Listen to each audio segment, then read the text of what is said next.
Are we live? Hi, BookTube. Hi, BookTube. How is everybody? Yeah, we're live, right? We're live. Okay. Yeah, it says we're live. We're good to go. Okay, so let me go ahead and update. Yeah. Woo! All right, got that. All right. Bill and Ted's Excellent Adventure begins. Yes. Yes. Welcome. Let's see how many people are here so far. How many people we got in the room? Can we see? Not yet. 6. We got 6 people. Nice. So welcome to all you 6. All you 6. We are we're doing a weeknight, which is unusual for us. Yeah, we kind of had to. We were trying to get our schedules all meshed together, and I'm on spring break, so I'm fairly open this week with just about anything. Yeah, I can rearrange the rest of the schedule. So this is what worked. Thank you, everybody, for showing up. And hi, Brian. How we doing? Yeah, hi, Brian. I realize I do need my keyboard if I'm going to type back to folks. Sometimes I need a bigger desk, Bill. Need a mega desk, huh? I need a mega desk. I am over. Someday, maybe I'll turn the camera around and show you guys where I work. It's just books and magazines and papers everywhere, but it's a good thing, though. It's a good problem to have. Well, we got a few names. Thanks, Christina. Yeah, thank you. Veterans representing. Mm-hmm. Veterans representing.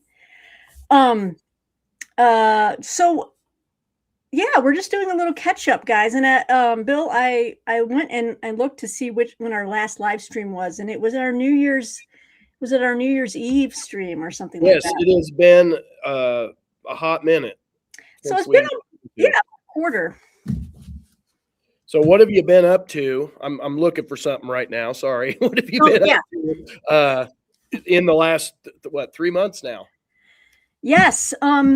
Guys, I've been reading a lot, and it's been a lot of a mixture of history and fiction. I've been reading a lot of fiction for the book reviews that I write. And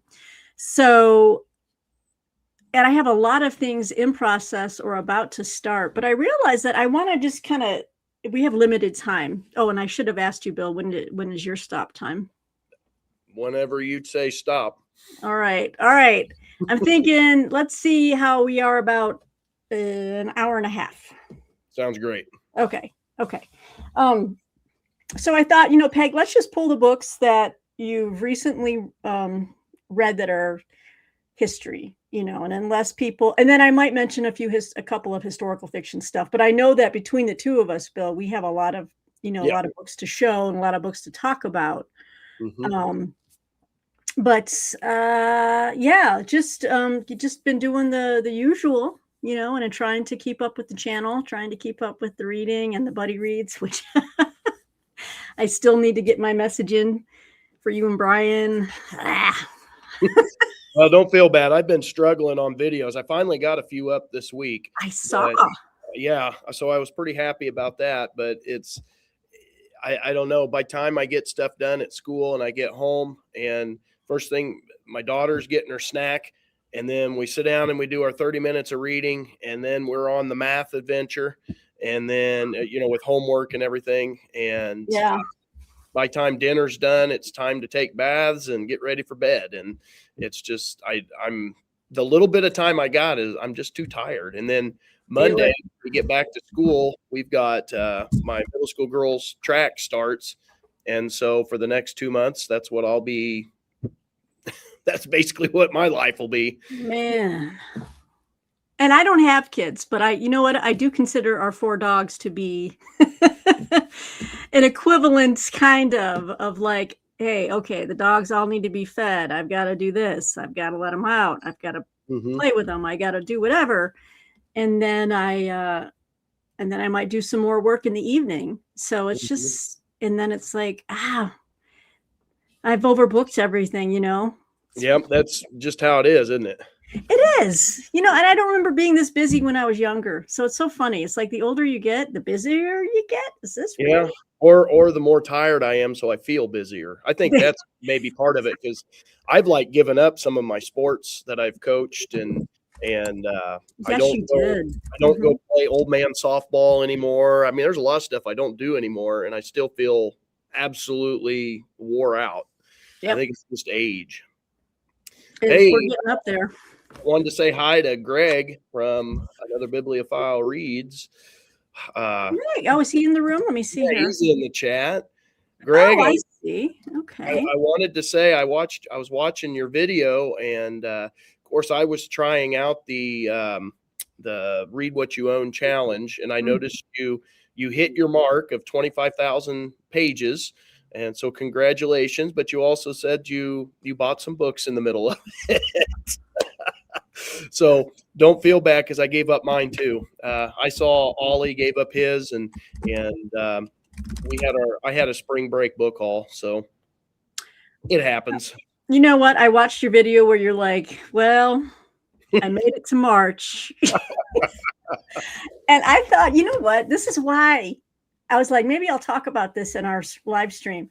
This is why I can't do those challenges, because there's just no way. Well, I made it 4.5 months. I thought that was pretty decent to not buy books. And my wife was, I think, happy. And that's part of the reason that I was able to do my little book haul. So Good for you. yeah. No, I was happy. I was happy to see that, because I'm like, see, it's a painful thing. And when I see something, I want to get at it. I enjoy looking. I enjoy looking too. I mean, it's just, some people buy cars. I buy books. That's it. You know, if that's my only vice, then you know what? Guilty. That's kind of what I told my wife. I'm like, if this is the worst you got to deal with, this isn't too bad. Thank you.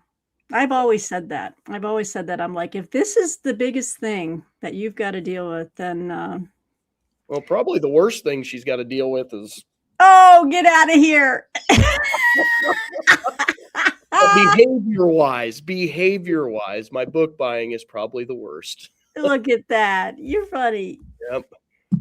So Bill is our resident. He is our resident handsome ginger. I'm just going to call him handsome ginger. I don't have enough hair left to consider it ginger. You've got enough that we can tell that you're ginger. My daughter says I don't have red hair. I have brown hair. Really? And all I can think is, honey, if you'd only seen me when I got to pull out some little kid pictures, because it was bright red. I bet. The dark color. So we already have a question before we get into the books. Christina asks, do events happening in the real world impact your reading? It slowed me down a bit. I've been doom scrolling more than normal. Yes, I think it has impact. I'll answer, obviously, for me that well, it hasn't hit. I should take that back. It hasn't impacted my reading so far as, like, if I have deadlines, you know, I got to read to my deadlines, you know, for book reviews and stuff. But I mean, there's a few days where I'm like, the world really gets me down, and I'm like, nope, I can't do anything tonight. You know, it's just like, I'm just gonna well, first of all, put my phone down and turn off YouTube, actually, because I'm finding that YouTube, it has so much garbage on it now. I like news stuff that all the titles are clickbait. Everyone's going overboard with the AI and the clickbait titles. Even with people I used to respect, as far as, you know, with a commentary goes and stuff like that, it's all shock value, you know? And I'm just like, this is like toxic. This is so toxic. I need to stop watching it. And then I'm the happiest that I am is when I'm reading my history, or reading a good fiction novel, you know, and just my mind is elsewhere, and I feel a calmness come over me. So I actually need to be doing more reading while things are going crazy. What about you, Bill? Oh, for me, it probably hit stuff in the classroom more than what it did with my reading, because I have a set time when I read in the mornings, and there's nothing else I'm doing. I don't scroll. I don't do any of that kind of stuff, and I kind of just shut out the world. But for me, in the classroom, we were covering Constitution, and I take my kids, we do some, just classic outline notes and stuff like that on, how the Constitution came about, the early, right after the Revolution, what was going on in the country. And then we take the Constitution and we literally read from page 1 all the way through however many pages are in it. We read every single word of it. And then we go through and explain it. And we kind of just do a big circle up and we read through, explain it, and then give examples of history where things have hit, Mhm. as far as different constitutional items. And I start setting up my Civil War unit, which is coming here soon to a theater near you. And yeah, I have to skip a big chunk of history. Don't judge. But the biggest thing that it impacted me is like we were literally going over Article 2, which is over the executive branch, right when the Iran stuff hit. Yeah. And so we had just got done with, powers of Congress in Article 1. And so we started talking about that. It became part of our class discussion, started talking about who had the power to do that and what was right versus wrong. And so it led to honestly, some good discussion with what we're dealing with in class. Okay. I know that sounds horrible, but I mean, it takes the real world and puts it into action with the Constitution. Right. So, but the problem is then the kids start coming in. Well, did you see? And then and it's not a problem. I mean, I want that discussion, but I'm already behind in my classroom stuff. And wow. Kind of gets us a little bit more behind. But I mean, that's a good thing though, that kind of getting behind. Yeah. And I'm curious too, when you're teaching and your kids ask you questions like that, are you as a teacher, do parents, are they okay with you kind of explaining the situation? Because unlike a lot of, I watch videos of teachers that get in trouble and I'm like, why would you say that? Yeah. It's half the time I'm just like, why would you say that? You got to be smart enough to not go partisan and you stay in the middle. And, I mean, I stay in the middle and I find faults with both sides. So yes. Yes. Same here. Equal opportunity when it comes to that. Yeah, but, me too. I try really hard not to, I keep it in the back of my head. Don't go one way or the other and try to stay in the middle and show the goods of both sides, show the bads of both sides. That's right. And try to explain to them how they need to work together. What a concept, right? Yeah. Anyway. All right. Well, I think we've got a nice warm up about 15 minutes in. Yeah. So, hi, David. I saw David popped in here. Sorry. And Anne, how's it going? Excellent. I was trying to hit some of the new people that hopped in. Yeah, let's see. Yeah, all right. So I invited folks to, just a reminder that this live stream is not just Bill and myself. It is also for you guys a chance to ask questions, put comments in, share with us books you're reading, recommendations, all that good stuff. Oh yeah. David, yes, you're the one who has told me about the J.C. Jarvis book series on World War II. And I need to get that written down and get that going. Sorry, I was grabbing pencil and paper here. I usually have it and I forgot, but good thing is that's the good thing about recording in my classroom. I can grab stuff right fast. Yes. Oh, wow. Okay. So this is Fernsby's War is an 8-book series from what I can see. David, if you can tell us in the chat, let me see if you've, do you read them on Kindle or do you order the paperbacks? Because it looks like it's probably pretty big on Kindle.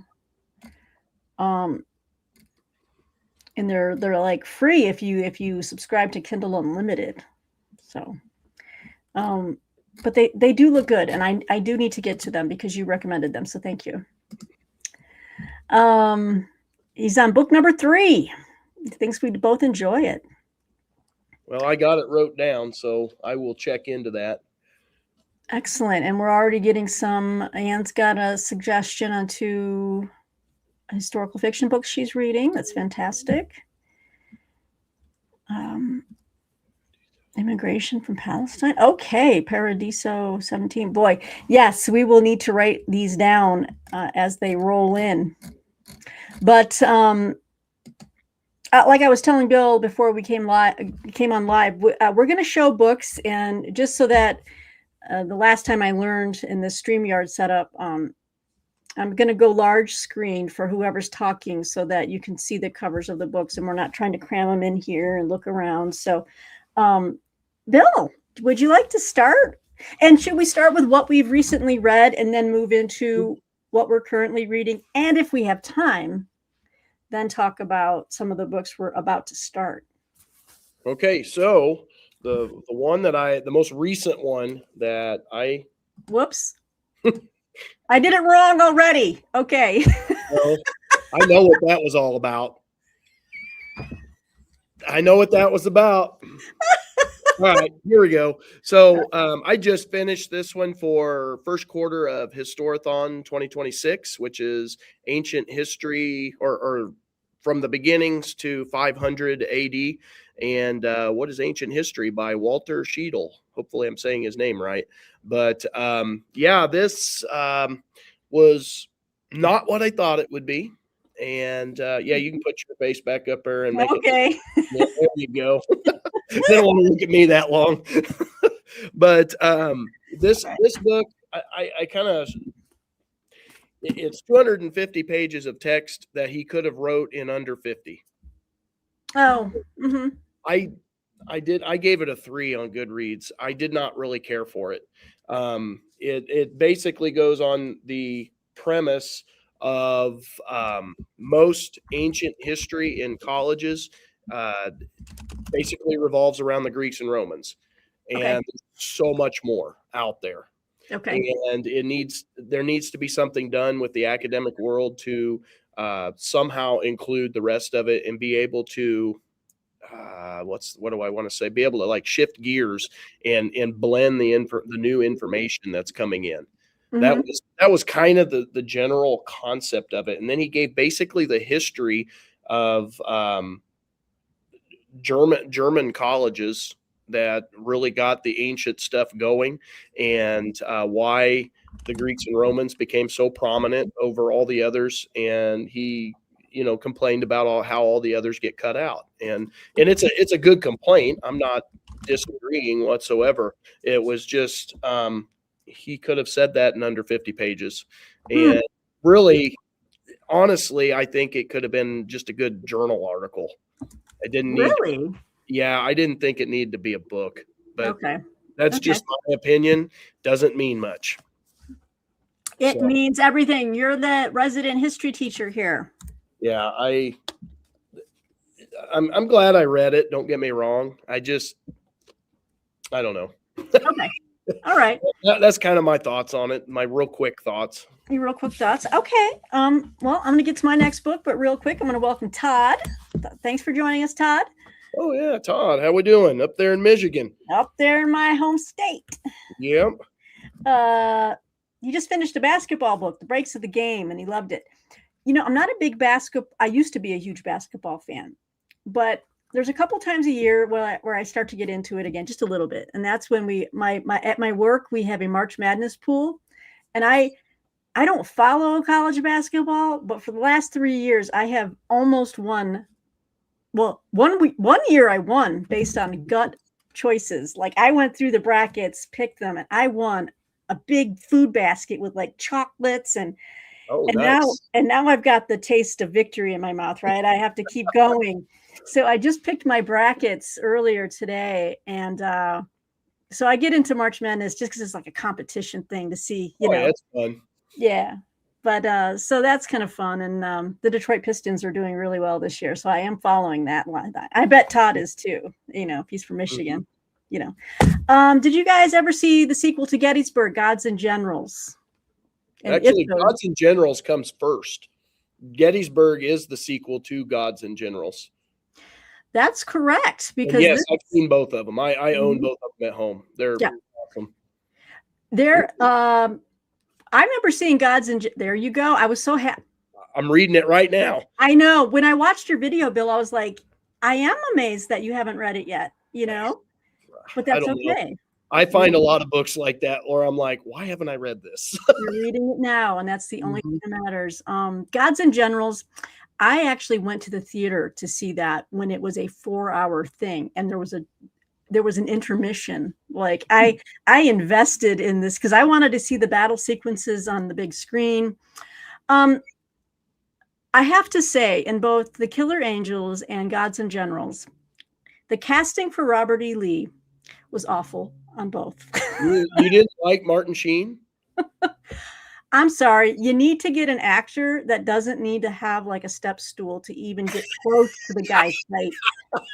I didn't even think about that. Oh, he was not a short man. He was very imposing. Yeah, I didn't even think about that. Yeah, and Tom Berenger's fake beard for James Longstreet, and I love Longstreet. He's like the only Confederate general that I'm like, because he kind of, you know, I don't know. There's something about him. Plus, he was Grant's best friend. You know. Yeah, between the fake beard on Tom Berenger, the actor, and then, well, rest in peace, Robert Duvall. I love Robert Duvall. I thought he was a great actor. But yeah, they cast these short men for Robert Lee. You know, but anyway, and plus, I think Gods and Generals was way too long. You know, they could have cut it down a bit. But I still enjoyed it just for the period piece itself, the costumes, the whole ambiance. So great question. Let's see. King of Kings by Scott Anderson. I don't think I've read that. No. I have never read that. I don't think I've heard of that. I've heard of it. Is that about Jesus? King of Kings? It's got to be, right? Because it's King of Kings, and that's biblical. But I'll check it out. All right, let me get on to my book now. I think this book is out now. And by the way, guys, sometimes when I'm reviewing, I get books in advance. So some of these books have not come out yet, but it gives you a heads up, right? So, but this one I think is out now. Okay, so I'm going to go big screen there, Bill. You ready?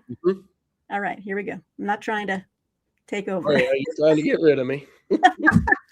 All right, I read A Fate Worse Than Hell, American Prisoners of the Civil War by W. Fitzhugh Brundage. Put out by Norton. This is my ARC copy, but I definitely want to get the finished copy. This came out in February. Oh, yeah, it's out now. Duh, it's March. This was fantastic, you guys. Bill, I know you would probably really love to read this. Well, I swear I have a book at home but I wouldn't have one that new. So maybe it's just similar name. Well, Brundage has written some other things, I think, along these lines. But this is like the first comprehensive book about the prison system, the system of prisoner exchanges, the POW experience. What's the name again on that one? A Fate Worse Than Hell by W. Fitzhugh Brundage, Brundage. Can you see that okay? Yeah. Brundage. Okay. Yeah, that's out now.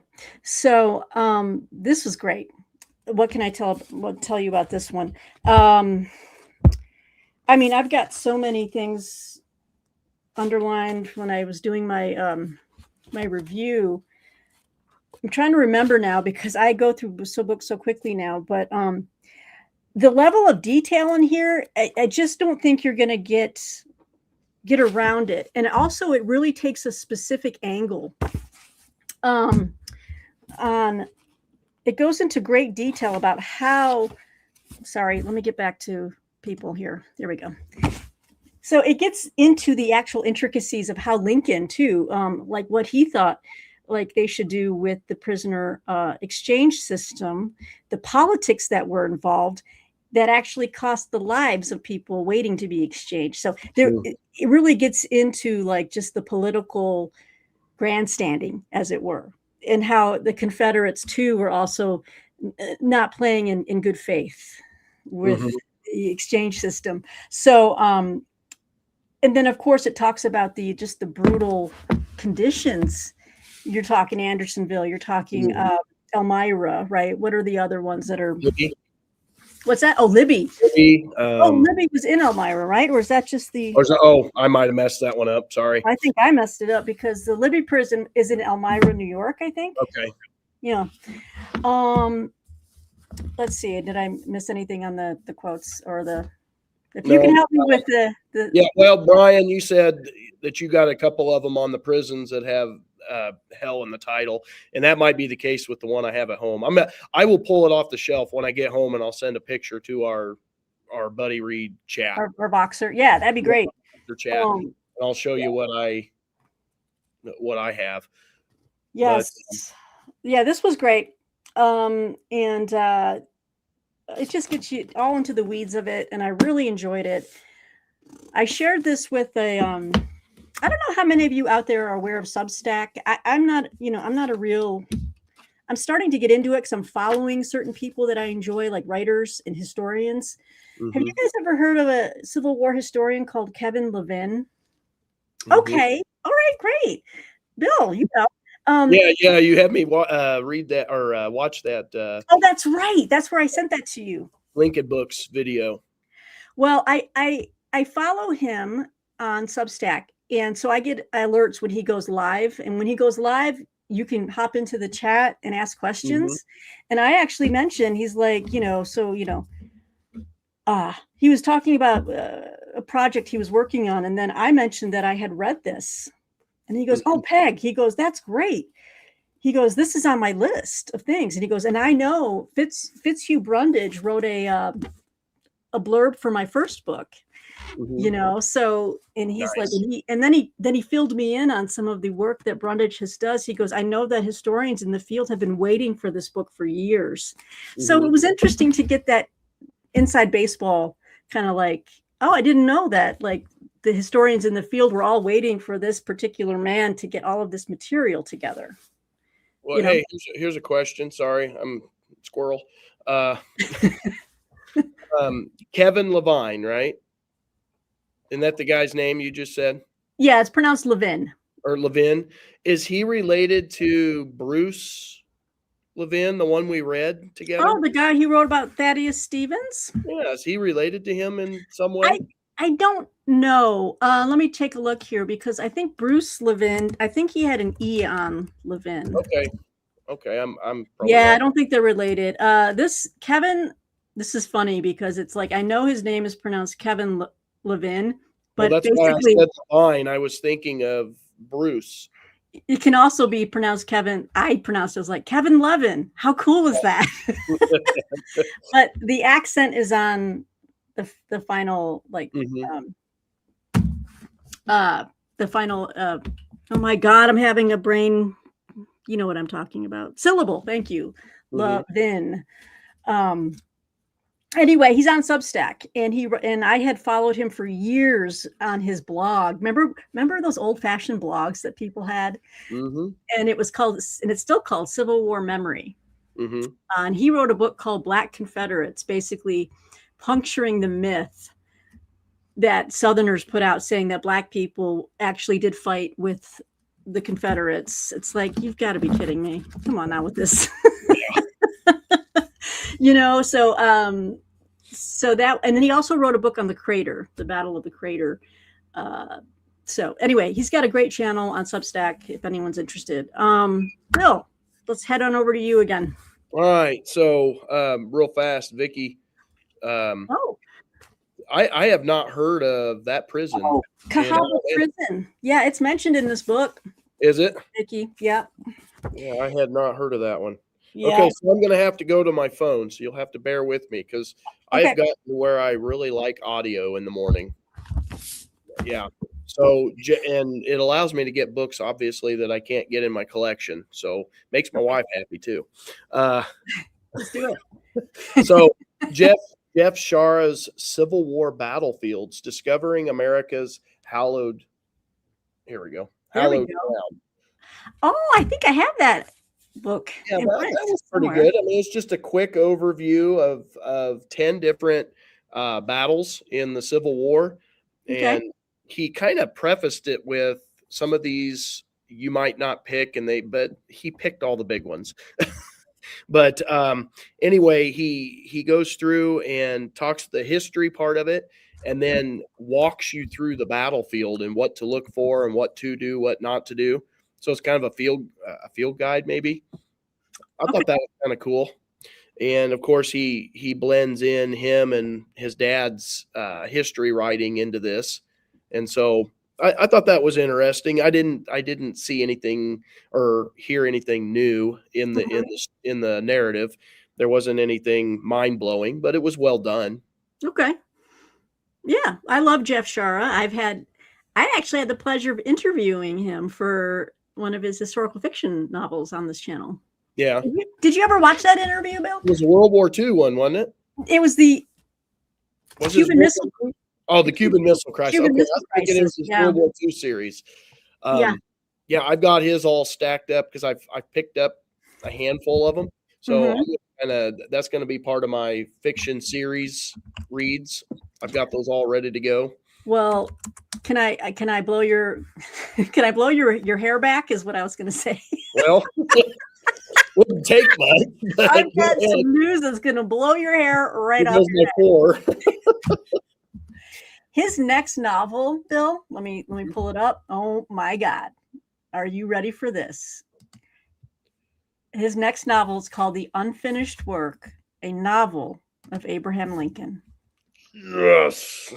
But it's a novel, not nonfiction. It's fiction. It's his historical fiction, but you like that too, right? Yeah. But it's got I Googled it, the cover. Let me see if I can are you gonna pop it up here? Let me see if I can do this. Review it? Only if I can find an outlet for it. If I get assigned I'm sure you could find an outlet with that author and that title. Yes. I would love to have him back on the channel, actually, because he hinted about that book when I interviewed him about the I'm trying to think of the name of that Cuban Missile Crisis novel. But I asked him, what are you working on next? And he says, I'm trying to finish up this novel about Abraham Lincoln. And I was like, oh my gosh. And here it is. Let me see if I can, let me see if I'm going to do something here. I'm just going to upload the image real quick, guys, and then I can share it with everybody. Oh, that didn't work. Okay, you know what? I'll wait until Bill's talking again. All right, so let me move on to my next book. But yeah, an unfinished work. Hang on. I'm gonna jump in with one more. Do it. Okay. Okay. So, there we go. Oh, that's the one. Yes. There we go. Can you see that? Robert E. Lee and Me by Ty Segul. Yeah, I'm not sure how to say it. Okay. And I haven't had a chance to watch. He's got a lot of videos on YouTube. He was a general at West Point. He ended up, I think he was a superintendent or was one of the higher ups at West Point. And he grew up in the South and revered Robert E. Lee. And as he got older, he started scratching his head and was like, why? Why are we honoring this man? And of course, he's got a lot to say about, the pulling down statues and all of that kind of stuff. And, we've talked a little bit about that in our chats before, but it's worth your time reading. I thought it was pretty interesting. He blows up a lot of stuff on his thoughts. And being a West Point guy, they were not always the most popular opinions. A lot of people still revere Robert E. Lee. And so I think that will always be the case. Yeah. I don't have to get into it. It is what it is. It is what it is. I've never been a fan, obviously. But he was as far as a military he was an okay military strategist. He was a brilliant tactician. Now, I wouldn't say Napoleonically brilliant, okay, but he did have he knew how to move men, and put them in I think of him as a good, kind of like a coach who once right in the heat of the moment knows when to, when to throw the full court press on. Yes. Yeah, He knows when to unleash the left hook. Yes. So certainly a fabulous commander on the field. But anyway, yes, I could go on so many different tangents on that. All right, let me show you another book that came out in February that I recently finished, and I'll go large screen here. We've got The Escapes of David George, An Odyssey of Slavery, Freedom, and the American Revolution by Gregory E. O'Malley. This came out from St. Martin's Press. This was a revelation. Has anyone heard of David George? Not off the top of my head. No. So it begins with, it starts in the age of, let's say this is not Civil War, but American Revolutionary times, right? So in 1762, at the age of 19, David George escaped from a plantation in Virginia. So then he escapes. And what this author does brilliantly is to say, this was way before, these were colonies. So there were no free states. You know what I'm saying? Mm-hmm. When a slave escaped, they had nowhere to go. Mm-mm. It's just because, the North still hadn't, like some places, further north in the colonies, like Vermont and Rhode Island, they didn't really have. Their best place to go would be Florida. Well, and that's the thing. He went southwest, where he brushed up against, this is during the time when the Native Americans in that area, like the Creek Nation and all of the different tribes that made up the Creek Nation, he fled that way. But the Creeks didn't really give him freedom. They didn't kill him, but this one chief took him in as his slave, right, as his captive. Well, then David George escaped the Native Americans. So the man just he's like, I am going to find freedom. I'm going to make this happen. And it's just a wonderfully told story. He follows this man on his journey from captivity on a Virginia plantation. And meanwhile, the slave hunters are following him. Okay. And he stays with the Native Americans for a while. And then someone tips him off. They're closing in on you, and your chief might turn you in for a reward or whatever. So he bolts again. And then at this time, he finds work with some white people they're not really, they're what do they call them? They were just like settlers, but they needed labor, so they all kind of worked together. He wasn't technically their slave or anything. Then he stayed with those folks for a while, but the slave hunters were still following him. So how far west does he go?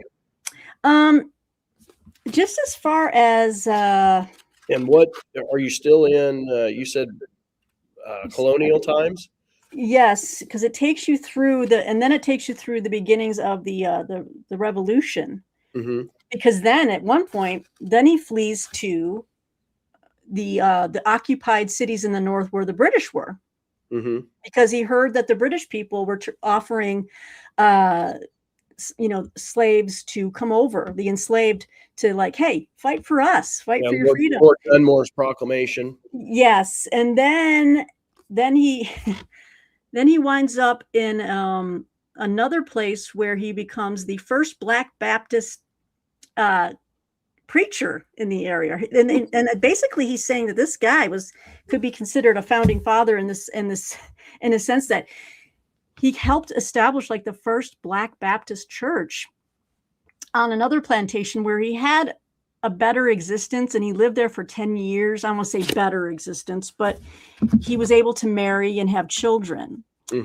But then he escaped again with his family to Canada and Nova Scotia, before he finally settled somewhere over in, I think it was Africa, and not Liberia, but another place where the British were setting up an experiment for an anti-slavery colony. But this is just an amazing, I've never read a book about a person who he just picked up and walked, you know, and he's Almost like an adventure story. yeah, You know what I mean? yeah, Like the real deal, the obviously. But real deal. So David George, yeah, and you can still trace like he starts off the book where he drives up to this church in the South, and the white people there were like, "Are you in the wrong place?" And he goes, "No." I goes, "I'm kind of researching a story, or about this man named David George." And he's like, "Have you heard of him?" The guy's like, "I think you need to come in," because they knew all about him. He had established their church, Mhm. and it's just an amazing story. So this is out right now if anyone's interested. Good deal. Yeah, so some of you are into it. I see in the yes, it was a great story. All right, Bill, back at you. All right, you want another one? So Yeah. I've been on a World War II kick for, well, since after Christmas, and these are a couple of them that I have finished. Oh, The Mighty Endeavor by Charles B. McDonald. Just kind of a basic history of World War II in Europe, from the American point of view.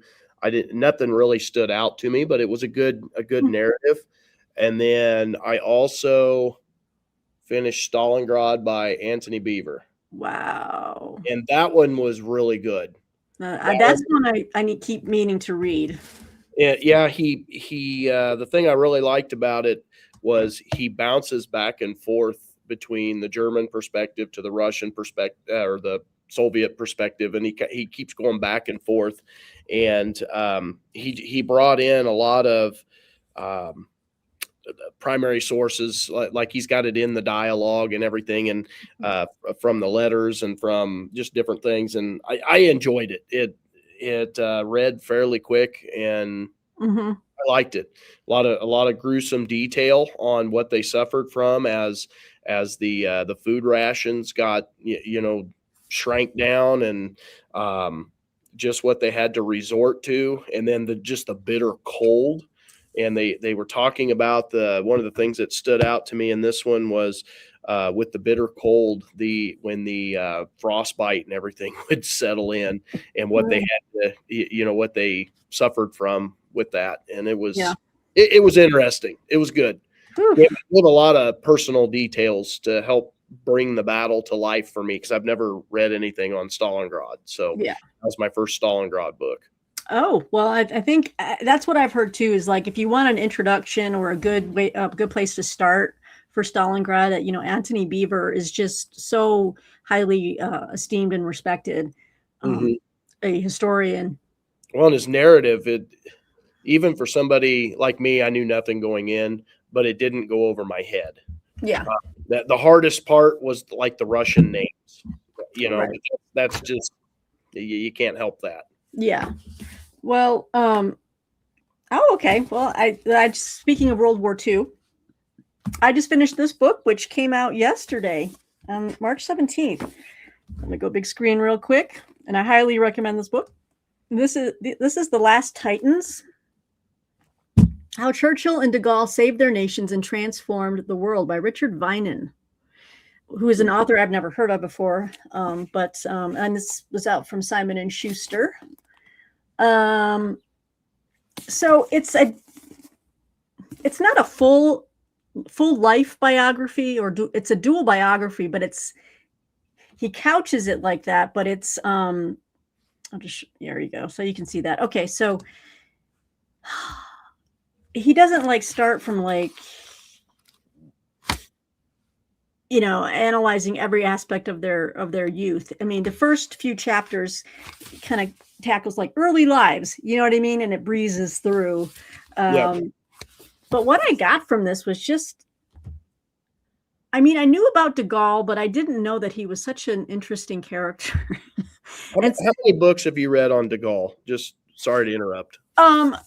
well, I keep meaning to read the big one that Julian Jackson wrote, The Big Life, but I want to get it in hardcover. But I basically have to buy that used somewhere.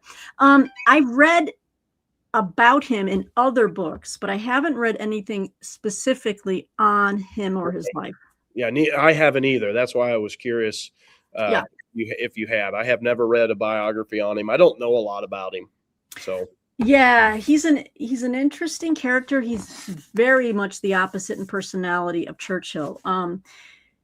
With de Gaulle, he's almost like this cipher. Like you don't really know what's there, because all he does is he's very reserved. He's very quiet. He's not bombastic. He doesn't, he's not the guy you want to hang out and smoke cigars with and have a brandy with, like Churchill, right? Everything about de Gaulle is about France. France as an abstract idea. And it's all about that. It's not about him. It's like everything he does, it's about France. So he has this sense of like duty to the nation as a force in history, and he wants to, anyway, he becomes the face of the resistance in World War II. It talks about how England and France had to kind of deal with that after, after France falls, and then how de Gaulle took refuge for a while there in Britain, and gave his speech from Britain on the BBC, saying, we're going to resist, and then also it gets into the weeds about like the fight against, de Gaulle's fight against the Vichy government, and then how Britain was kind of put in this place of like, well, do we treat with them? Do we deal with them? But we're trying to deal with you. But at the same time, there's so many intricate details of like how that all went down that I don't think a lot of people know. He got angry about it, didn't he? Yes. Oh, yeah. That was in one of my other books I was reading. I don't remember which one, but yeah, because I remember reading about that it was a struggle because they were trying to politically do things, maneuver stuff, and he was dead set against, or if I remember right anyway, he was dead set against doing that. Yes. Yeah, especially when, and this is like that little known fact of World War II, that they actually, like, was it Britain that fired on a Vichy ship? So Frenchmen were killed. It's like they were our allies, but yet under the Vichy government, it's like Britain went after them, and de Gaulle was pissed. He's like, these are still Frenchmen. You know what I mean? Yep. But yet you had this collaborationist government, and then Britain was like, I'm sorry, they're the enemy now. Yep. So it was highly illuminating and interesting, and it really set off these two characters. They really stand in stark differential to each other. But anyway, it was a great book, Last Titans. All right, so here's another World War II for you. Okay. And this is going to be some women's history. Woo! Oh, hang on. Let me go full screen for you there. Valiant Women. Yes. Have you heard of that one? It looks familiar. Like, who's the publisher on that? Oh, you would ask. I do not remember. I don't remember. 2 years ago, I went to Washington, D.C. with a group of my kids, and we went to Arlington National Cemetery, and they had a big women's exhibit there, and they were trying to, promote how women have served in the armed forces and everything. And this was a book that was on sale in the gift shop. Oh, wow.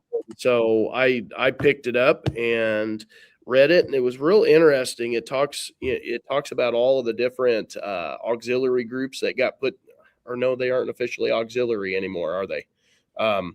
Like the Waves program for the Navy. That was like what my grandma was in. And so I was real interested in, looking at this because I just didn't know a lot. But it talks about the one for all of the branches. I'm not going to go through and try to name them all. All the different groups that got, for the Navy, the Air Force, the Marines, the Army, the Coast Guard, all of those. And it has a little segment on what the women went through trying to establish leadership in a very male dominated environment. Right. And that was pretty interesting, and how you had some strong-willed women. I mean, it was very interesting in how they dealt with the men, because They were trying to, well, first of all, a lot of the men didn't want it. And then second of all, they tried to make special accommodations, and the women were like, no, we don't want those special accommodations. And I mean, details of, you know, how they were trained all the way down to how their dress uniforms were going to look. And it was good. I enjoyed it. It wasn't real long. It was it maybe 275, 300 pages, something like that. Not super long and fast moving narrative. So, oh, good. Yeah, I enjoyed that. I love stuff like that. You know, learning about just the women in the services. I feel like it's tickling my brain about something I've recently either seen or read, but it's not coming to me, but maybe it will. And then I'll circle back. But that's a good segue for me. Talking about like women's history. This next book is it's about a woman. So I'll go large here. Here we go. Ready? I told you guys about this one, I believe, The Blood Countess, Murder, Betrayal, and the Making of a Monster by Shelley Puhak. This book is out now. I reviewed it for Shelf Awareness, and I also did a little Q&A with the author, so that was fun, and that is on their site. If you just type in this lady's name here, or the author, I should say, Shelley Puhak, you'll see it. This goes back to, what time was this? This definitely 17th century. Okay, we're talking like Austria, Transylvania, Poland, like, you know, Dracula, Frankenstein stuff, right? With Transylvania. This is about Countess Elizabeth Bathory. She became known as the Blood Countess. Let me just read a little snippet here. Okay. Told and retold in many languages, the legend of the Blood Countess has consumed cultural imaginations around the world. But despite claims that Elizabeth Bathory tortured and killed as many as 650 girls, some have wondered if the Countess was herself a victim of one of the most successful disinformation campaigns known to history. And that's exactly what, well, spoiler. Well, okay, I don't want to give up too much here. Like here's an image, right? So we're gonna go with, all right. She was basically a woman who, and I didn't have this in my original galley, so it's kind of cool to see these paintings now. She was a woman in a position where, like, when her husband died, okay, she inherited the manor, the land holdings, and all this kind of stuff. This was also during a time of religious wars, or between the Christians, between Catholics, Protestants, where, you know, if you weren't a Catholic at that time, I think it was definitely a bad thing. And so what happens here is that someone just starts telling a rumor that she might have, you know, started killing her servant girls and bathing in their blood to stay forever young. And then you're getting to like vampirism and some weird stuff. Kind of weird. Yes, but that's not what happened. It's really not. Like, Shelley did her work on this. And what you get is myth and as I said it in my review, myth and misogyny. And let's separate the two, or see how the misogyny feeds into the myth. You know what I'm saying? Because one of the facts that Shelley points to in this book is, she's like, in the village that she lived in, okay, like, and there's her like manor on top of the hill, and there's a little village right below. The population, it wasn't even near 650 people. So how do you manufacture 650 victims? Do you know what I mean? Like, it was a very small village, maybe 200 people tops. And then from there, how many children, you know, much smaller than that number. So it was basically, they were trying to put this woman away to get her land. You know, so it was like men in power trying to push her away and get her sent to a convent or an abbey, or, you know. So anyway, it was a fascinating book. Yeah, sounds interesting. I had never heard of her until you brought her up. When you got that book in, I can't remember when you brought that book Yeah. in book haul, and yeah, I had never heard of her. Yeah, so it was interesting, and it's, yeah, this will be one. Yes, The Blood Countess is out right now. Laverne should be out right now. So that's where my women's history read came in, because I knock over my water bottle. All right. Okay. Your turn. Do you mind if I shift into, because I'm just looking at the time, if we're shooting for an hour and a half, maybe shift into what we're reading right now? Yes, I have one more I want to. Okay, go ahead. I'm going to do one more because I just finished it last night. And this book is actually, it's out now. Okay, this came out March 10th. America's Founding Son. I saw that. Yeah, John Quincy Adams, from president to political maverick. In fact, when this live stream ends, I have to shift over and write my review up because it is due.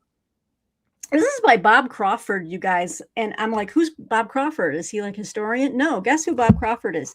He's just he's a normal guy that loves history, that went to school. But here's the thing. He is the bassist for the Grammy nominated band. I've never heard of this band, so maybe it's country. I don't know. The Avett Brothers? Yep, one of my wife's favorite bands. It's not country. Oh, it isn't. Okay. Are they like folk? I don't know what you would consider it. Well, the bassist wrote this book. You can tell. Cool. Tell your wife. Yeah, I will let her know. This was a fun read. It's not written academically, nor should it be. This is a very accessible book for someone who's like new to history. He brings in so many fun, like, just contemporary pop history, kind of like, pop history, also popular history. He brings in just modern day, like, lingo. He's like, Quincy's speech went viral, that kind of stuff. This was fabulous, and it's in a non-academic way. It's just, I breezed through it. It basically talks about how Adams moved from being a failed ex-president to what Bob Crawford considers the nation's most extraordinary ex-president. Like, he was a servant of the nation. He fought against and he termed the words the slaveocracy in his speeches in Congress. Bill, you would love it too, because it's in that antebellum era that you love. And it talks about how smart he was, and that, did you know that the Southern congressmen basically invented the gag rule, and that's how they were trying to shut up. Okay, right. All the Northern politicians people would send petitions to Congress, like, and you would have to read them on the floor. Well, they got tired of hearing the Northerners reading petitions from people saying, could we pray to have slavery end in this country? Could we, or could we make sure that everyone has equal rights? And could we not have, and so they were like, you know what, table these things and don't even bring them to the floor. And Adams felt like that's against the Constitution and the First Amendment, freedom of speech. So he used that angle to go after them. And he was even censured by Congress because he was getting more and more like, he's like, I'm going to bring these things to the floor. And he did it in a way that was so smart that he outthought people. And he basically delivered like the speech on the floor that went after them, saying, you're closing down the freedom of speech. So then if we don't have freedom of speech, what do we have? So this is written in a very fun, delightful way, but you can tell that Bob Crawford loves John Quincy Adams. And I really enjoyed this. So it's going to get a glowing review from me. Like I said, it's not meant to be like top shelf scholarship. It's just something that everyone can read, and it's accessible. And by the way, it has these really interesting illustrations that he got someone to like do some artwork. So it almost reads like this could be like a young adult kind of, like youngsters could read this too. Like this is the part where, and he goes into, this is Calhoun and this is Andrew Jackson. So it goes into the nullification. It goes into Quincy's relationships with his other fellow politicians, and then also a little bit into his personal life, which was very sad. The Adams clan, they had what they called a alcohol gene. They did, and he mentions that in here. And in fact, I think it was a Charles Francis Adams that said, I think it came from Abigail Adams, the Smith side, because her family, the Smiths, apparently had alcoholism. But it took, John Adams's child, was it George? Not George, was it Charles? I think it was Charles. I can't remember which one, but yeah, he died of that. Well, yeah. and then these guys, Louisa and John Quincy Adams, they had 3 sons, and 2 of them died. Yep. But one of them died from alcoholism. Yep.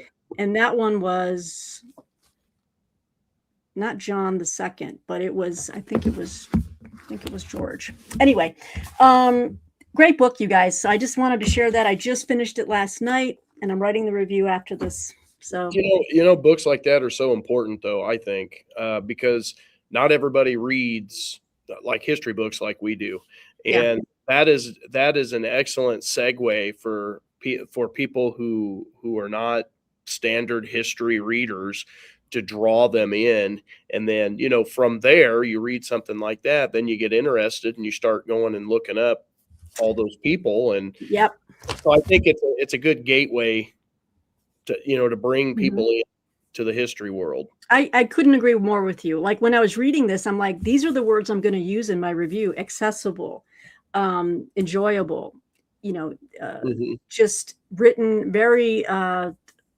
relatable.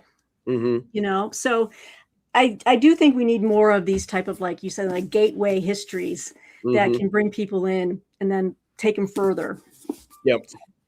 That's like, it was a few years ago, they came out with, I'm trying to remember the author's name, but he did one on Andrew Jackson in the Battle of New Orleans. He did one on Jefferson and the Tripoli Pirates. He did one on Teddy Roosevelt and his meeting with, good night. Booker T. Washington. Yeah, Booker T. Washington. Who was that author? He did a whole bunch of those, and those are, I would call those gateway books also, because they're fairly easy reads and they're enjoyable. I like them. That would be Brian Kilmeade. Yes, Brian Kilmeade. I enjoy those books. I have the one on the Tripoli Pirates. I haven't read it yet, but it's on my shelf. I've read most of them. I need to do the one on Booker T. Washington and Roosevelt. I've not read that one yet. Well, Christina says, great, like a gateway drug. Exactly, Christina. These are gateway. Anyway, you got moved on. I'm going to shift into books I'm reading right now. And I actually had this one up last time we talked, but I'm 2/3 of the way through it, I think. Hang on. We're going to go large. The Sidney Blumenthal series on biographies on Abraham Lincoln, and this is volume 3, All the Powers of Earth. You can see 1856 to 1860, and they are currently in the spot where they just got done with the 1858 debates, and they are shifting gears towards the presidency, and the Democratic Party is getting ripped in half. Because of that was my part this morning that I was reading. Stephen Douglas made James Buchanan very angry, and Buchanan brought down a hammer on him and basically ripped the party apart and cost him the election. Wow. When you first started to say that sentence, I thought you were going to say Stephen Douglas made James Buchanan cry. You probably did at some point. Well, this is the one time James Buchanan showed a little backbone. Oh, Yes. It's about the only time he showed a little backbone. Yeah, he did it. He did once, and then that was it. But it wasn't. Yeah. So that's one of them I'm reading. I'm really enjoying that. Hoping that I can finish this up by the end of the month is my goal. And I'm wondering, because this came out in 2019. It came out like a couple months before I started my channel, actually. No. And so it's been 7 years. Are you Mhm. going to finish the series? It's- 7 years. It doesn't matter, because guess what? I have all those books on my shelf downstairs. I haven't started them yet, Well, because I wanted to ask you. Okay, everyone in there. Okay, what do they say? Like the highest number of books ever written, or the people most written about throughout life has been mhm. like Jesus and Abraham Lincoln, Yep. and maybe one other guy, maybe Franklin Roosevelt. I don't know. Mhm. As far as biographies go, I've got a multitude of Lincoln biographies. I've read many. I Mhm. haven't gotten to the Blumenthal set. Is there anything that makes that set stand out? Like, does he approach it in a He way that is different from, say, these one volume ones that we've read? It is different in that his don't necessarily center around Lincoln like you would think. It Oh, is more of a history of the time period. It's probably half and half history of the time period. He's got, I mean, he'll go 2, 3 chapters without ever mentioning Lincoln at all. Just mm, talking, especially in volume two. Volume two was big time with that. okay. Going through the antebellum stuff and the 1850s events, he went into quite a bit of detail on all those events. Okay. And so I would say that, yeah, he attacks it a little bit different than your standard biographies, because your standard ones are all about Lincoln. He's Yeah. the piece of it. They might include history, the context, but it's all centered around Lincoln. With Hmm. him, he branches out, and I'll be honest, I want to see how he finishes things. I can't say if I mean, I enjoy the books. I'm not going to say I don't like them, but I'm not going to say it's my favorite biography. Okay. Good to know. If that makes any sense. And Yeah. I'm but trying to think. go ahead. I was going to say, or ask you, I remember from one of your older videos where I think you were trying to say like your all-time favorite Lincoln biography. Was that written by, oh, and now of course the name is flying, Herbert McDonald or Donald? Am I? No, that was really good. Oh, When I made that video, I don't even know that I had. If you're talking about one of my early ones, I hadn't even read that, because I didn't read that till last year. okay. That's a more recent one that I've read. I Herbert should have Herbert read it. or Herbert Donald David Mhm. or something like that. But who is your favorite? David Herbert Donald. Thank you. Okay. Yeah. Well, I'm going to go back to that video that you had me watch. Yeah. What's his name? Kevin Levin. Kevin Levin.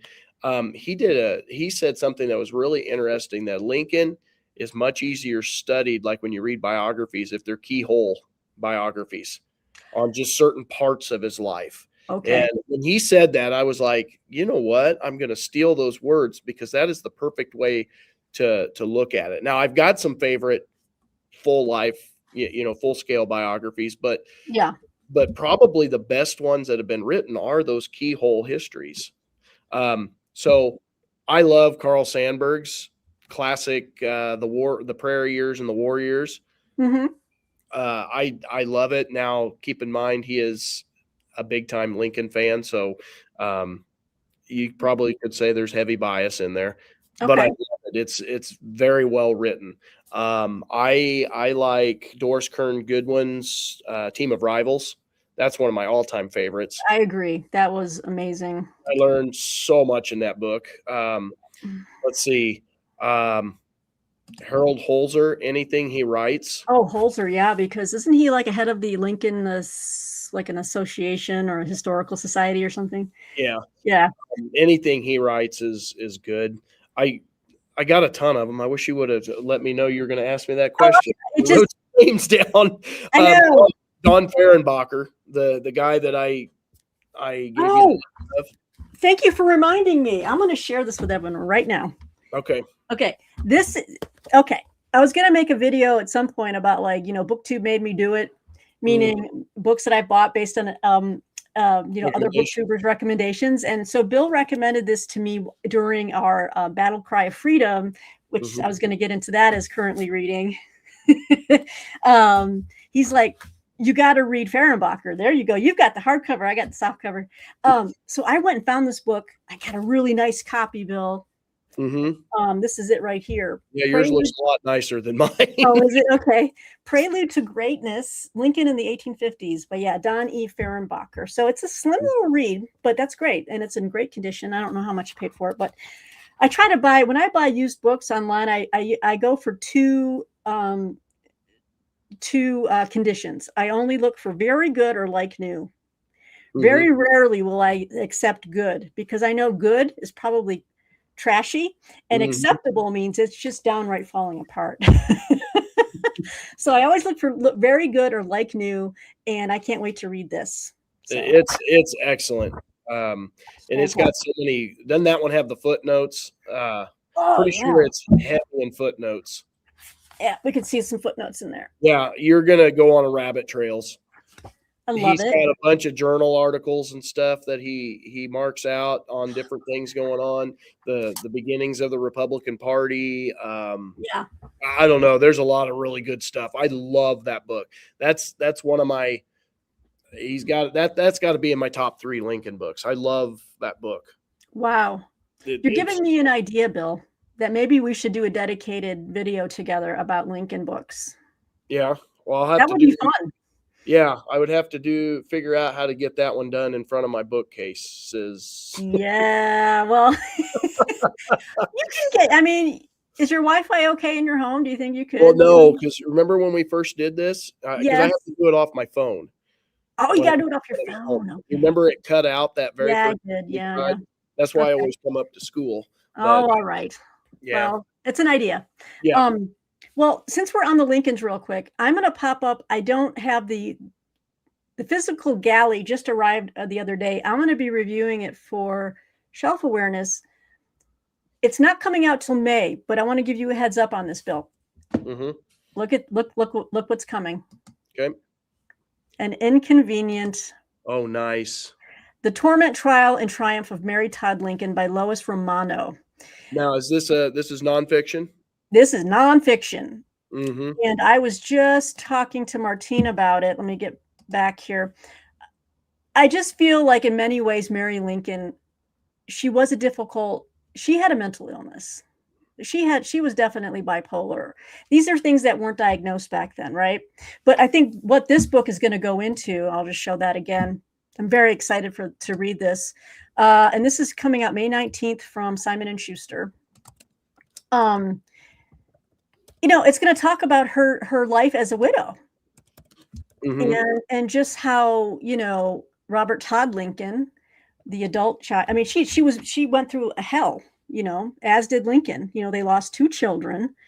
And how do you it's just amazing to me that people, that they actually, they lived through what they did. Oh yeah. They lost 2 children. She's sitting next to the man, or her husband, sees him like shot in the head next to her. Like she was she was traumatized. So no wonder she had whatever condition she had, maybe some tendency to bipolar or whatever. I think the traumas that happened to her in the White House exacerbated that. Oh yeah. So that by the time she was living alone, I think she just wasn't getting the care. But now I'm getting ahead of myself because I don't know what Lois Romano is going to reveal in this book. But that's what I'm about to start. Well, when you look at the pressure that the press put on her, oh my goodness! When you get to reading about what they put in the newspapers about her, it was absolutely it was horrendous. What they put about her, and some of it was true. Don't get me wrong, but I wouldn't want to be under the microscope like that. No, everything I've read about Mary Todd in the Lincoln biographies, because obviously Lincoln is the focus. Lincoln is the hero of these biographies, and some biographers are more empathetic to her, and some are not. And they always talk about like how difficult it was for Lincoln to have a wife. But, we never see it from her aspect. When she decided to marry him, well, first of all, he canceled their engagement. How mortifying is that for a woman in that time period? Okay. Mm-hmm. Then he comes back and says, yeah, no, I'll marry you. Okay. She lost her family too because they were slaveholders. Mm-hmm. And so she lost everything when she decided to hitch her wagon to Lincoln's star, and then look at all the trauma that happened. Well, I don't know. Have you ever read about all of the different people that were in Springfield at the time when her and Lincoln were dating, and all the people that wanted to marry her? Yeah. Stephen Douglas was one of them. Right. Well, I mean, I guess, yeah, she was a little. She was considered a belle. Yeah, she was. Southern belle. She was a Southern belle, and she was very, I guess a charming conversationalist and all this kind of stuff. Well, and you can't take away from that. She was extremely well educated, could talk politics. Mm-hmm. I mean, she grew up in a family that had Henry Clay over for dinner. That's right. She was on a first name basis with Henry Clay when she was a little girl, but she knew him. And I mean, she just, talking to her would not be like, she could hold her own in conversation. I'll keep it. And let me just throw this out there for everyone. And Bill, tell me what you feel about this or think about this. You know the old saying, behind every great man, there's, a great woman. Mm-hmm. What Mary had, she, out of everyone, saw his greatness when no one else did. And I don't think he could have gotten to where he was without her, because he needed someone in his life who believed in him. And I just don't think we should discount that. I think that's very important. You need to have that support, especially if you're about to try to run for president, you know what I mean, or high office. You need someone in your corner who says, don't listen to all this. I know. And she knew it from the minute, like she met him. It's like she's like, this man is going to be president, and I want to be there with him. You know what I mean? So I think it meant a lot to Lincoln. And I think that's why he stood by her. So he put up with a lot of the antics and the. He caused enough of the problems himself. I mean, I love that you said that. That's so. I mean, the argument starts, and what does he do? He walks out the door and just leaves. I mean, yeah. I mean, they would have been great on like couples therapy if we could. If they had reality TV back then. For months at a time on the circuit doing his lawyer stuff. I mean, he would rather be down telling jokes to the guys than being at home listening to her nag on him. I mean, there's just all kinds of stuff that he probably could have done that could have alleviated some of the problems. Not all of them, but some of them. But anyway, he also, he's also one that I've read in biographies that he could have very easily settled for just having a wife and kids and just a good family life. There were certain parts or certain times during his life where that could have been the case, and she said no. And he could have went out and been the governor of Oregon. And she said, absolutely not. You're not going out in the wilderness. We're not going out there. You're going to be president of the United States someday. You're not doing that. Yeah. And I mean, she really pushed him, like you said. She pushed him, but I think they were two equally ambitious people. And I think they recognized that in each other. Be the wife of a president. You know it. You know it. And she always stood on, she was always there for him. So. Oh, yes. Let's talk about this one. Yes. Speaking of Lincoln books, this was a new one that came out yesterday. Today's Wednesday, right? Yes. I haven't gotten into this one today. Okay. And I should be done with it. I am not. I am sorry. But I need to start that, Bill. I'm like 20% through or so. But this one is the beginnings of it so far have basically been a biography of John Hay. I have not gotten to anything really with Lincoln at all. Interesting. John Hay is the center of this book, even though the title, I guess it says Lincoln speechwriter. So that's still claiming. Yeah, he's the speechwriter. Yeah, he just got done. I'm at the part where he just got done at Brown University, and he has developed this literary love. He reads a lot. He's beginning to write. He's into poetry, and it is 58 or so. 1857. I can't remember exactly the year. 1858. I was right. So they just got done graduating July 8th, 1858, and it's not bad. Not bad so far. There's John Hay, his graduation photo. Look at that youngster. Mm-hmm. And, I'm enjoying it. I am ready for it to move into like his relationship with Lincoln, where I bet. he starts because she's making a big claim in this book. She is making the claim that if you weren't familiar with this, but she's making the claim that John Hay is the one that's behind most of the stuff that the big speeches later in Lincoln's career that he wrote, the Emancipation, the Gettysburg Address, the all those big ones that you think of. It was actually John Hay as the ghostwriter. And that's a huge claim. And Bill is very circumspect of that. I remember your video when you first showed that, and you're like, well, I don't know. It's going to take a lot of convincing, so you better have your evidence. Yeah, and I'm still at that point. I'm not far enough along, but yeah. So it's going to be interesting. I'm looking forward to it. I've been trying to read a few chapters here and there, and I had it at school. It was my SSR read, but I'm a slow reader. 20 minutes doesn't get me very far. No. Are you okay if we go over a little bit over 6:30, or do you need to get home for dinner? Oh, I'm fine. My wife asked me, when are you coming home? I said, I don't know. These live streams are a party. I'm good staying up. I'm good. Okay, so am I, because I've got so many things that I realize I haven't even. Okay, anyway. Yeah, I've got a few more over here also. So yeah, well, I'm just going to mention this one more time. Bill and I are buddy reading, and Brian, Battle Cry of Freedom, the Civil War Era by James McPherson. I read this ages ago. This is one of the first books I cut my teeth on as I'd say late teenager, early 20s. Got into this, and actually, no, I think I read it in my teens, and then I just started falling in love with Civil War history. And then I started reading Bruce Catton. That got me going. And this was around the time when Ken Burns' Civil War documentary first came out, when they were issuing them on VHS tapes. Everybody, I'm dating myself. VHS tapes from Time Life.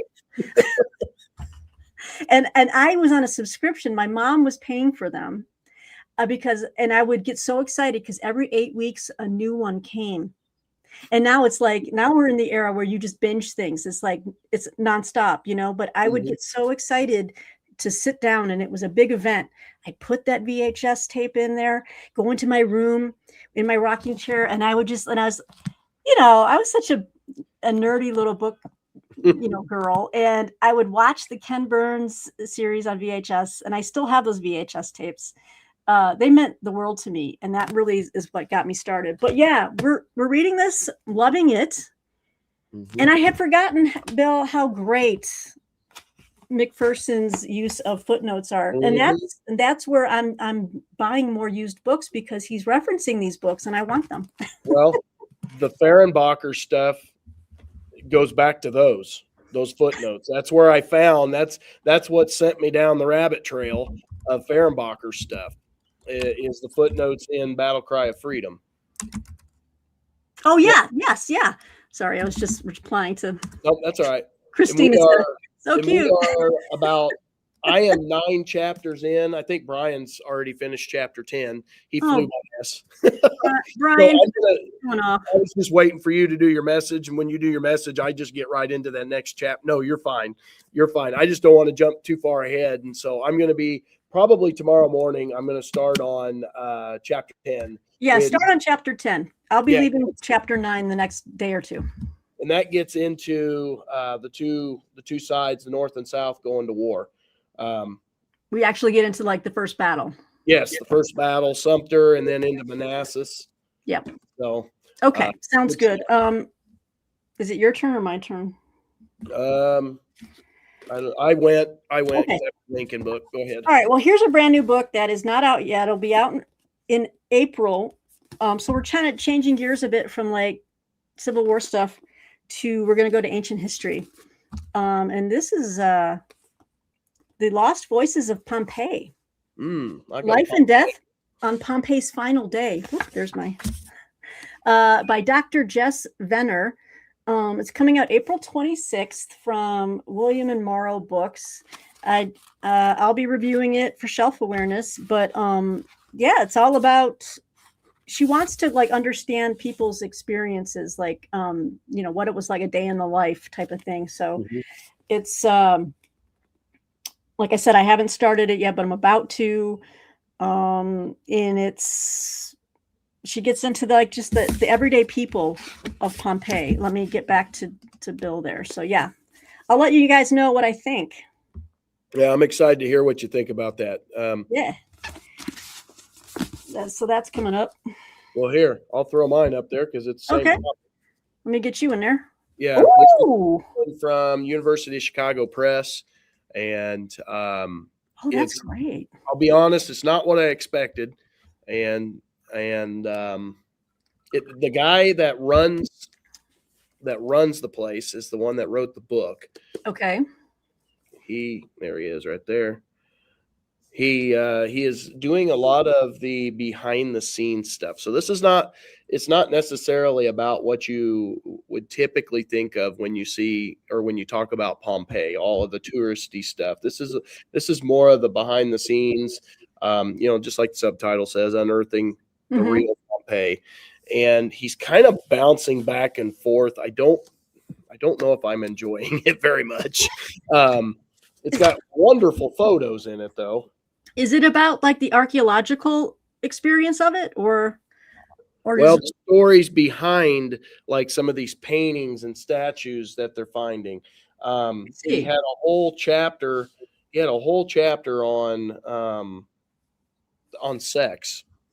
Oh, and different stuff going on inside of, well, you know, the different statues and the paintings and the what do you call it? Dominance. Oh, wow. Okay. I was leaving it at that without getting into too much, but it was a whole chapter on that. I was just like, okay. And actually that might have been because he brought the history in. That might have been the better chapter because he's getting into this other part about the last chapter I read was about one particular painting, and he kept bouncing back and forth from the present day to back in Pompeii to when they found it. And I don't know. I can tell when he bounces. It's not like I'm getting confused on timeline, but I just don't know if it's working for me. Oh, wow. Okay. Not sure what of it yet.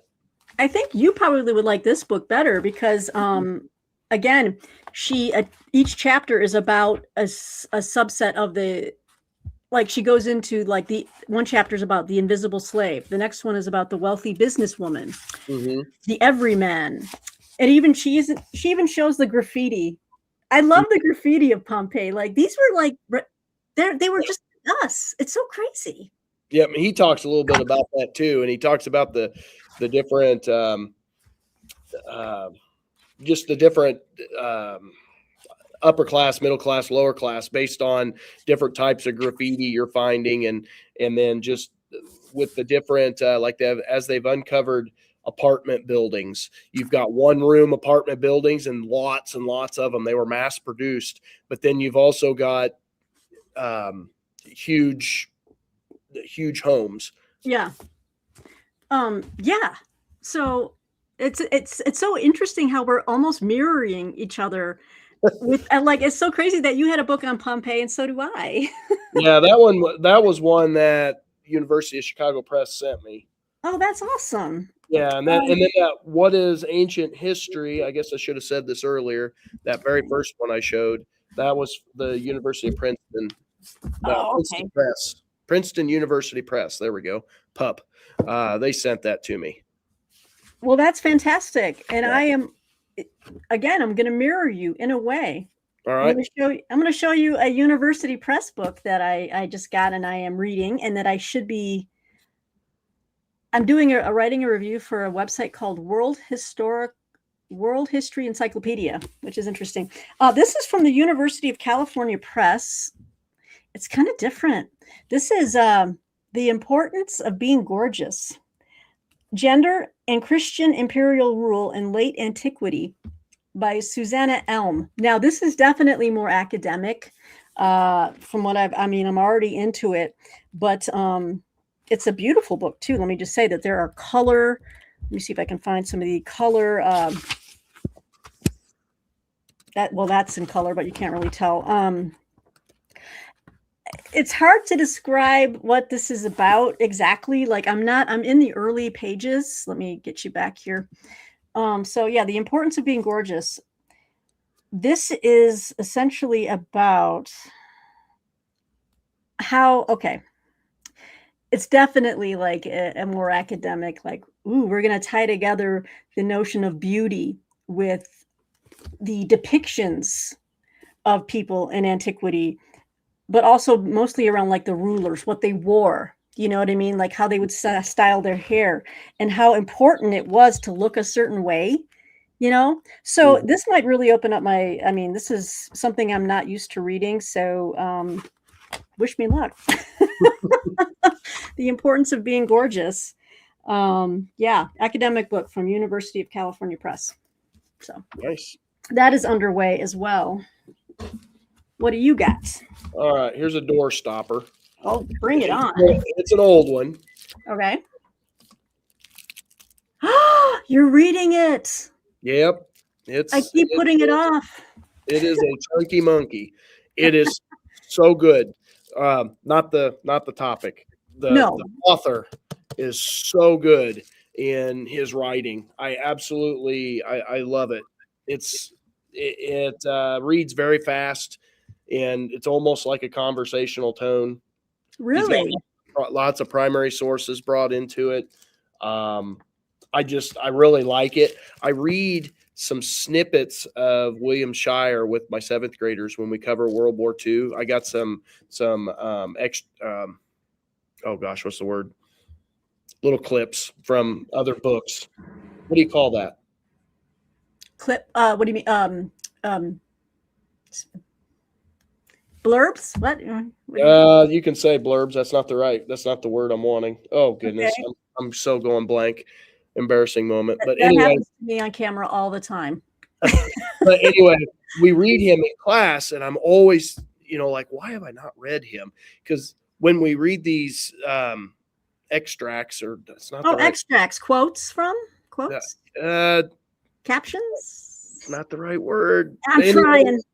Anyway, when we read these, I try to go back and then read the whole work myself. I've been trying to make more of an effort to do that, and so I've had this on my shelf for a long time, and I was like, I'm going to tackle it.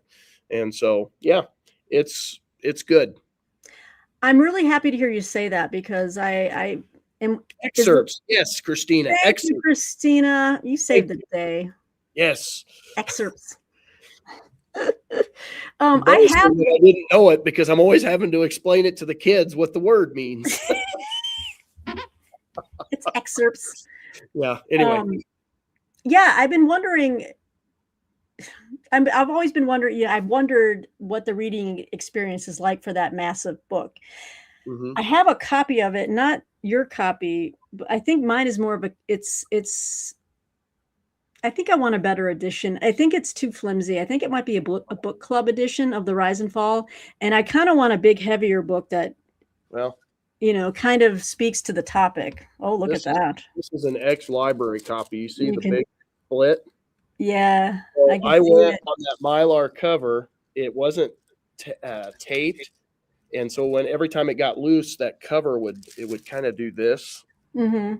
And so I put a couple of big pieces of tape on there, and it's held it together. So Outstanding. Wish me luck. I'm wishing you luck. I probably should throw out there that I told you I've been using audio a lot with stuff that I don't own.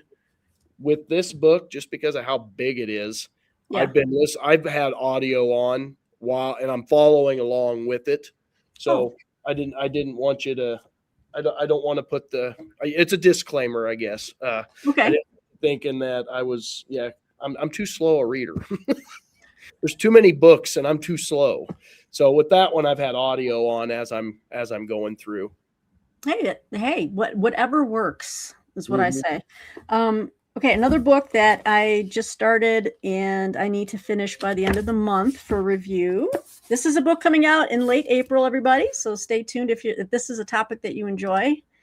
This is The Emerson Circle, The Concord Radicals Who Reinvented the World, by Bruce Nichols. So if you love reading about the transcendentalists, and as I do, I've fallen in love with that whole circle. I've read a lot of books recently on this. In the last 2 years, I've read a lot of books about Emerson, about Margaret Fuller, both nonfiction and fiction, historical fiction. There's been a lot of stuff coming out. And Henry David Thoreau,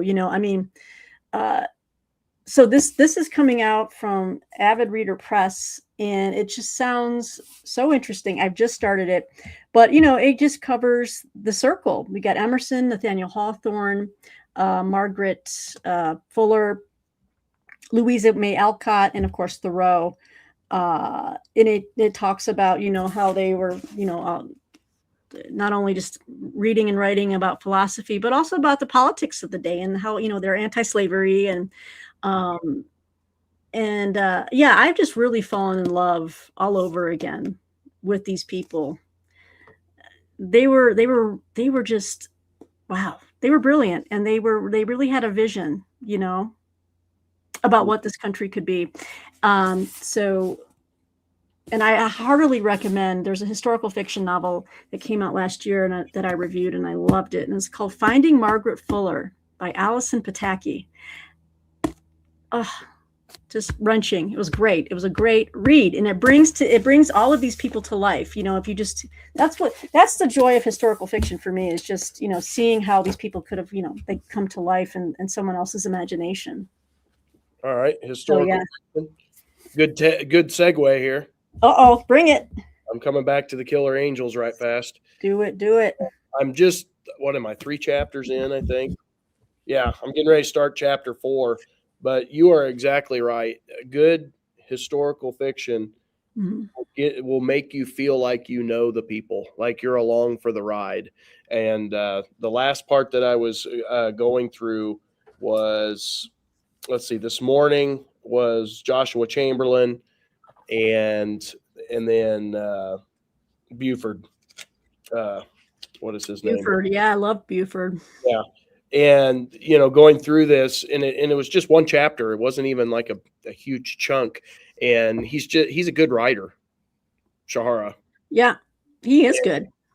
Setting up the Confederates are coming down the road, and who's going to get the high ground. That was the Buford chapter. And then Chamberlain was dealing with I'm trying to think of like regiment numbers and stuff, but the group of Maine soldiers that decided they were going to walk away, and they're getting brought in to his group as they're getting ready to head to Gettysburg.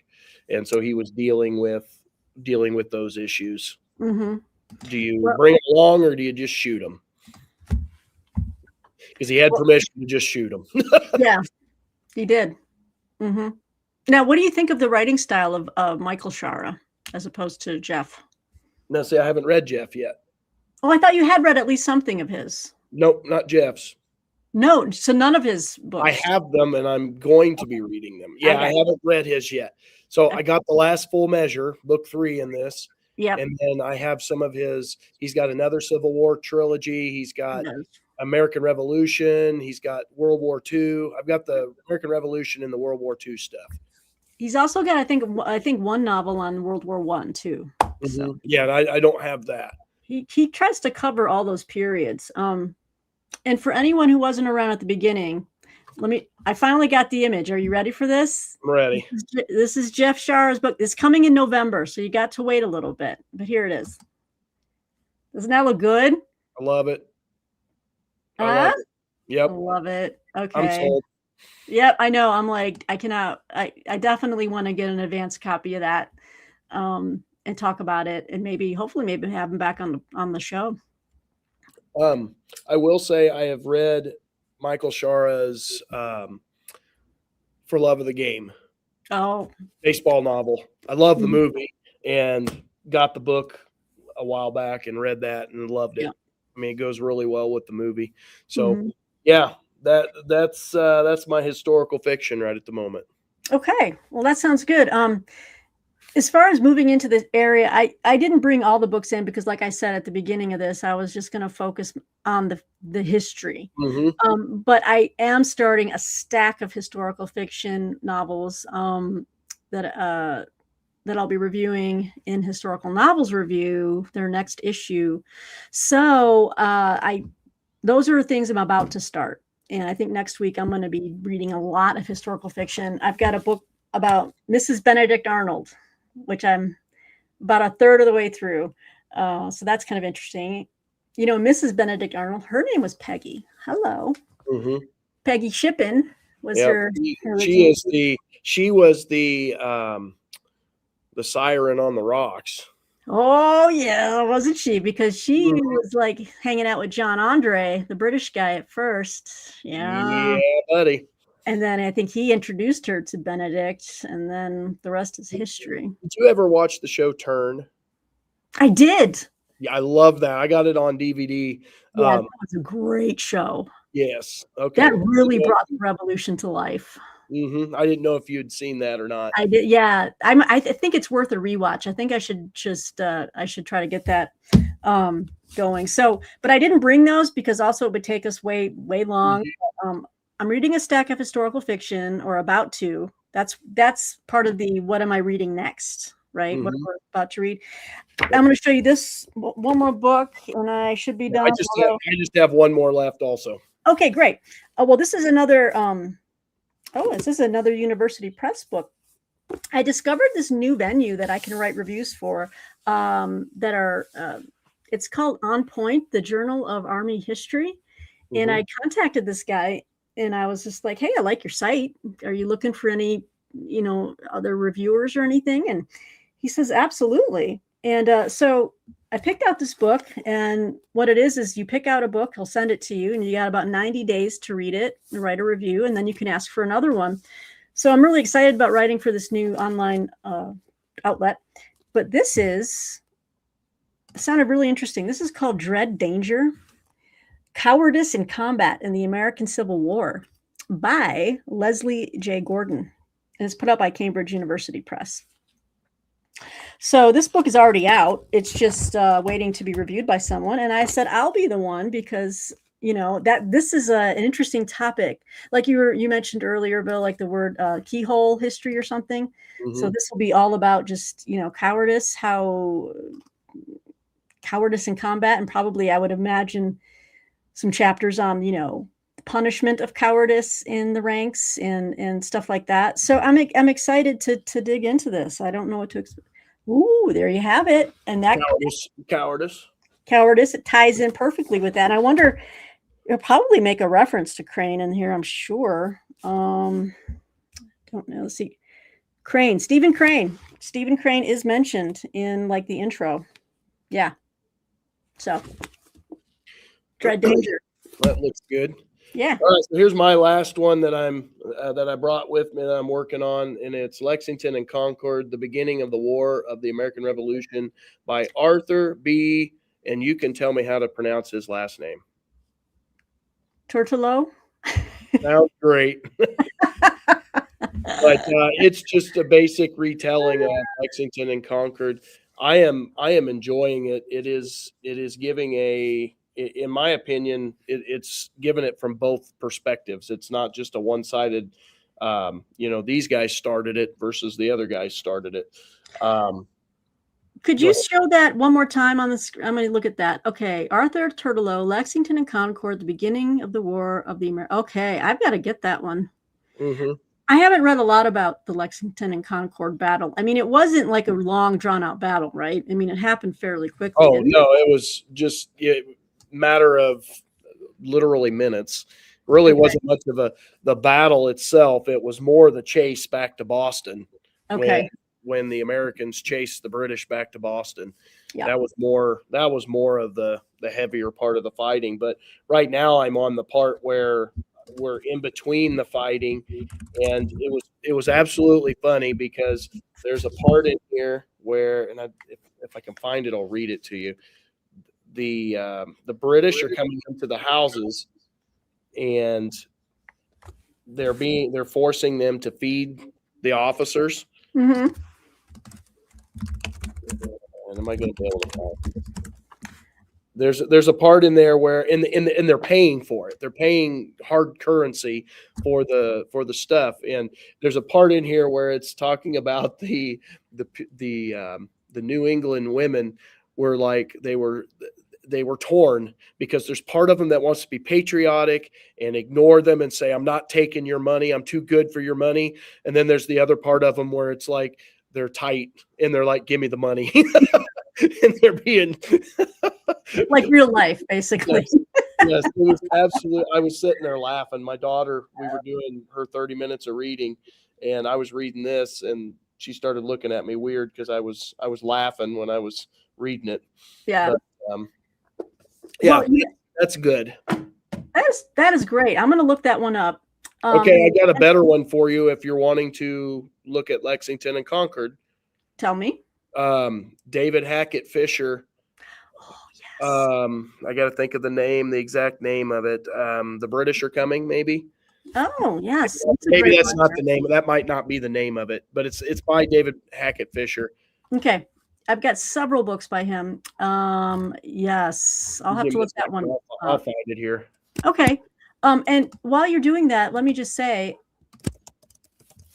I think we have someone special in the audience, and this reminds me about we're going to be doing a 2 minutes on books. You see in the comments, Patrice. Yes, Patrice. So we're gonna be talking about Patrice's new event coming up in May, and I'm gonna link her channel in the chat. And I urge everyone watching, just check out her channel and subscribe, and please join us in May for Patrice's event called Military May. Yes, awesome event. I'm looking forward to it. I did my video yesterday, and I'll be doing mine soon. Yeah, I went through on my shelf, and I was going through, and I'm like, it's 1 month event, so I got to think, strategically here. What can I get covered? And I had a whole bunch of the smaller history books that I'm going to be able to knock out, or I hope anyway, that I'm going to be able to knock out that'll hopefully get all 4 of her prompts. Yeah. Yep. She's got 4 prompts. Go head over to her channel. I've linked it in the chat. Like I said, subscribe so that you can, and be notified of her new videos, and then watch the one that she did. And she lists all the prompts. And I think you also do it in your video as well, Bill, and I'll do it in mine. I'll do a little research in April about what I want to tackle for that. But we're very excited, and we are participating. And I know that she's gotten a few other folks as well that are participating, and we're looking to broaden the circle. So join us for Military May, basically reading a book about again, the prompts are very varied. It could be a biography. It could be about a straight history on a war which I love this prompt too, where she says not where America is not involved, so it could be the Crimean War. It could be maybe, I'm trying to find a good book on the Russo-Japanese War of 1904, I believe, or 1905. So yeah, kind of looking at different military things. You want me to read the prompts? It could be a memoir, or it could be historical fiction. You want me to read the prompts? Yeah, go for it. Let's do it. Okay, you fill in for about 1 more minute.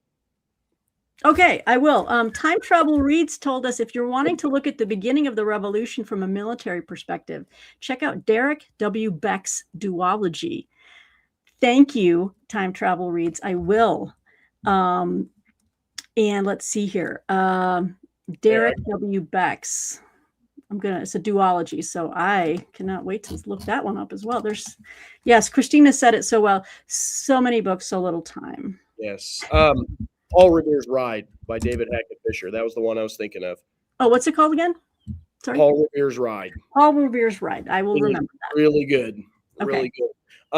So anyway, the 4 prompts for Military May are: number 1, read about a war or the military in a different country that has nothing to do with the United States. And she did say that she left a comment on mine that said, like, if you live in England, just read one about a war that doesn't deal with England. So it doesn't deal with your home country. So the main idea is to read something new that you don't have any experience in. Number 2, read about a war or military subject that you know little or nothing about. I picked some World War II battles that I don't know a lot of details on. Number 3, read a biography, autobiography, or memoir about a soldier, sailor, pilot who shares their experience in the military. And then number 4 was read a novel centered around the war. So perfect. Yeah, I'm excited. I'm excited too. And guess what? We've got a whole a month and a couple weeks to prepare. So everyone here, again, join us. Head over to Patrice's channel, subscribe, and we will hopefully do something more around this. Maybe we can do a follow-up or something. And that'd be fun. Yeah. And Patrice, if you'd ever want to join us on a live stream, what a hoot that would be. Yes. I'll just send you the link, and all you got to do is make sure you've got great, good Wi-Fi and a camera and a microphone, and that's all you need. Yep. And then we could have a great discussion. So, well, books for the future. That's where we're at, right? Yes. Okay, so books for the future. I got to think for a second. I shifted gears, and then I was mentally not ready. Okay, so I know one that I want to read very soon. I don't know exactly when I'm going to read it, but it's coming very soon, is The Ordeal of the Union by Alan Nevins. We're getting into our Civil War stuff here real soon in class, and I want to read through that whole series. Okay. That one is on my hit list. Mm-hmm. That one was in that's a series I wanted to purchase when I was a kid, or have my mom purchase. But I wasn't ever able to get the set, and then trying to find these volumes, Bill, is so hard. I got a couple of beat up ones, like volume 1 and 2, but I wish someone would reissue them. They do. That's what I bought. It's not 8 volumes. They do it in 4 volumes. They take 2 per volume. I will, when I get home, I will make a note.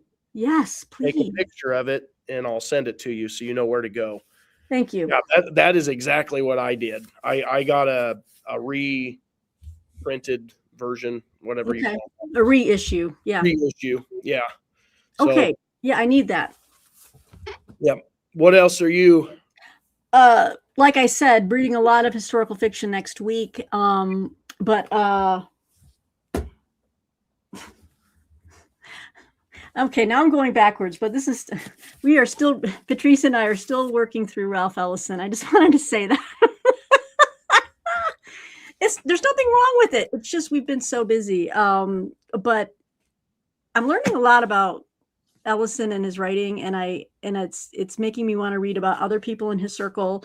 Obviously, I want to read his work. Usually this is how I do it. I like to read biographies of writers and then discover their work. It's weird. Some people go the other way. They like to read novels and then read a biography. I want to know about their life, because I find that helps me understand their novels better. So anyway, reading a lot of that. And like I said, I've got a lot of these books I'm working on deadline. So, I